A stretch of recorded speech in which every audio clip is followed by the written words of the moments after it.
Hola, ahora que llega el verano, lo que más apetece es ir a los ríos, a los pantanos, a los lagos y bañarse. Con este vídeo quiero daros una serie de consejos y también concienciaros sobre estas prácticas y sobre este amigo desconocido que son los ríos, los lagos y los pantanos. Para la realización de este vídeo he buscado ayuda en unos amigos míos, ambientólogos y una ecóloga acuática que me han comentado muchas de las cosas que yo incluso desconocía y quiero transmitiros también a vosotros. Este vídeo lo voy a clasificar en una serie de partes. La primera parte sería las características del agua, el tipo de fondo, los insectos y animales que podemos encontrarnos y tipos de roca y un poco la geología que podemos encontrarnos en este tipo de ambientes. Antes de nada, lo primero que hay que hacer es mirar a nuestro alrededor y buscar si hay algún cartel de prohibido el baño, ya que si directamente nos están diciendo que está prohibido bañarse, no debemos hacerlo, porque ya sea por la alta contaminación que tiene esa agua o porque hay alguna especie protegida en ella y no podemos hacerlo. En segundo lugar, tenemos que fijarnos de dónde viene esa masa de agua o ese río en el que queremos bañarnos, ya que esto nos dará pistas sobre la posible contaminación que pueda tener. Por ejemplo, aquí estamos viendo que es un río que atraviesa distintos pueblos, el nacimiento está a muchísimos kilómetros de aquí, por tanto, en el transcurso desde el nacimiento hasta el punto donde yo me encuentro, puede haber un montón de agentes contaminantes, ya sea por pesticidas de la agricultura que hay al lado de los ríos, o otra serie de cosas, animales, etcétera. Por tanto, siempre es aconsejable bañarse cerca del nacimiento del río, ya que el agua será más pura que en otras partes. Tampoco es un seguro 100% que el nacimiento concreto no esté contaminado, pero es mejor que otros sitios. El agua puede estar contaminada ya sea por lo que he dicho antes, por pesticidas o por desperdicios de depuradoras de aguas que muchas veces no hacen bien su trabajo y no depuran el agua correctamente. Esto puede traducirse en que hay una serie de nutrientes en el agua que lo aprovechan las algas. Entonces, las algas proliferan más de lo debido. Y aunque al principio podría pensarse que esto es bueno, esto no es verdad, es malo, ya que las algas tienen un periodo de vida muy corto.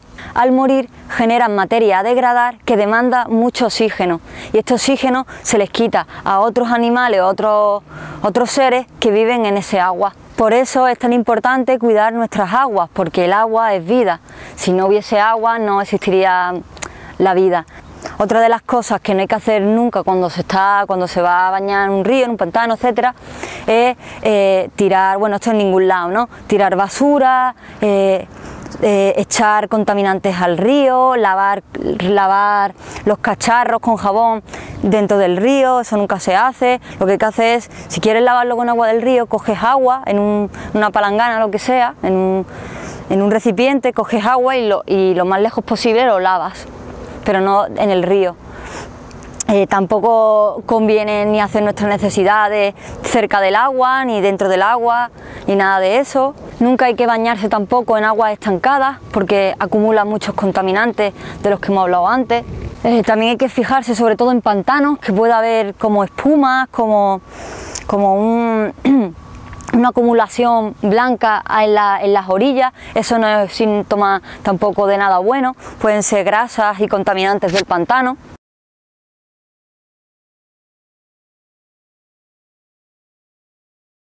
A la hora de bañarnos en ríos también tenemos que tener mucho cuidado con la velocidad que lleva el agua, te puede arrastrar. Nunca hay que fiarse en los ríos ni en los pantanos ni en ninguna zona de estas, porque el fondo es muy peligroso. Y metiéndonos ya dentro de lo que es la profundidad del agua, yo siempre recomiendo primero o tirar una piedra o coger un palo grande y ver hasta dónde llega el agua, porque por aquí, como podemos ver, hay como una orilla y aquí el agua está menos profunda, pero conforme vamos llegando a aquella parte, aquella zona más lejos, se va haciendo más profunda y ya desde aquí ya no podemos ver si el agua me va a llegar por la cintura o me va a llegar por el tobillo.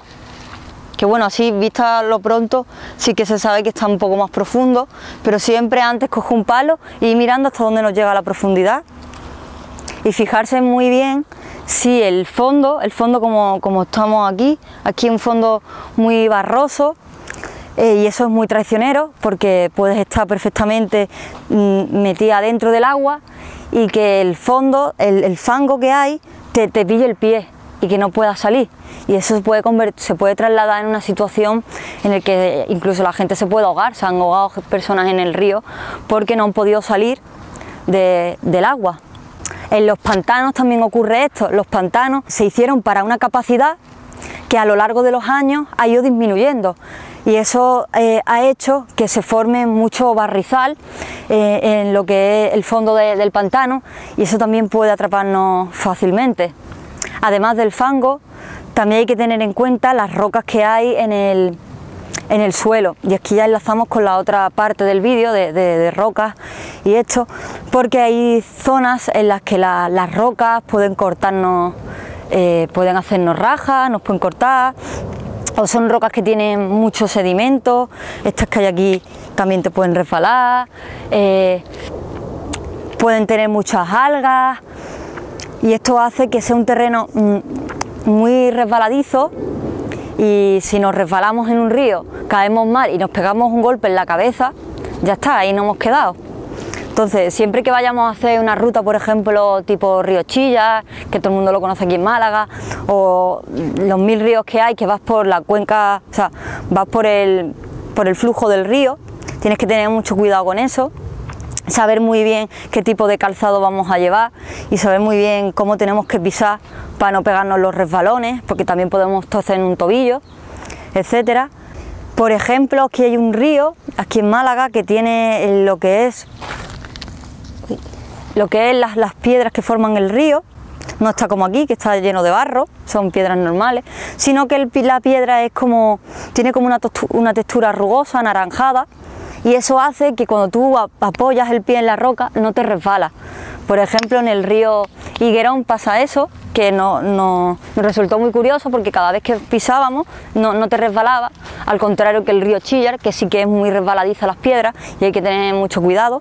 Por ejemplo, yo el calzado que suelo llevar a las rutas que hago de río, las botas que yo uso para hacer las rutas de río son estos, son los más baratos que hay en el Decathlon, porque me los compré pensando en hacer solo una ruta. Dije, mira, pruebo esto, hago una ruta y si se rompen pues me da igual, porque se suelen cargarte mucho los zapatos en este tipo de rutas, y al final es la que uso para todo, lo uso para todo, porque con mucho que tú lo metas en el río, no son impermeables, sin embargo son resistentes al agua.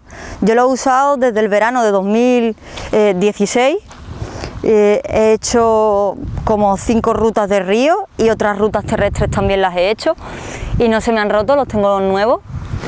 Y la verdad es que es muy difícil encontrar un zapato que no te resbale en ningún río, la verdad, pero con esto sí que tiene un amarre un poco mejor, o sea, tiene un agarre un poco mejor, y no me he hecho ninguna cosa, y todo el mundo de mi grupo que también lleva estos zapatos para hacer esos ríos tampoco se ha hecho nada.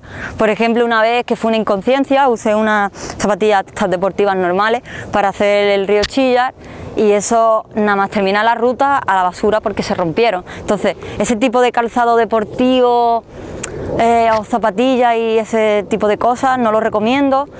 También he usado las típicas sandalias estas que todo el mundo conoce, tampoco me han dado buen resultado, porque lo que tienen las sandalias es que cuando tú llevas un rato andando por un río, como tiene espacio en el que está el pie libre, al final te pegas golpes con las piedras en esa parte del pie, me he hecho rajas con ese tipo de sandalias, y entonces yo prefiero no llevar eso, prefiero llevar una bota normal con el calcetín, y tengo el pie muchísimo más protegido y no me hago tantas cosas como con las sandalias, con mucho que la sandalia a lo mejor pueda tener un mejor agarre o lo que sea, pero yo prefiero siempre recomendar el pie cubierto.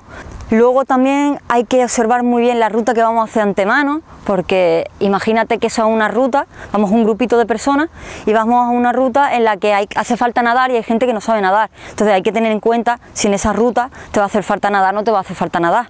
Si el tiempo recomienda hacer esa ruta o no, si el río está crecido o si no está crecido. También hay que tener en cuenta que muchas veces, por ejemplo aquí es un río abierto, pero hay otras rutas de ríos que se cierran en la montaña y no dan mucho el sol.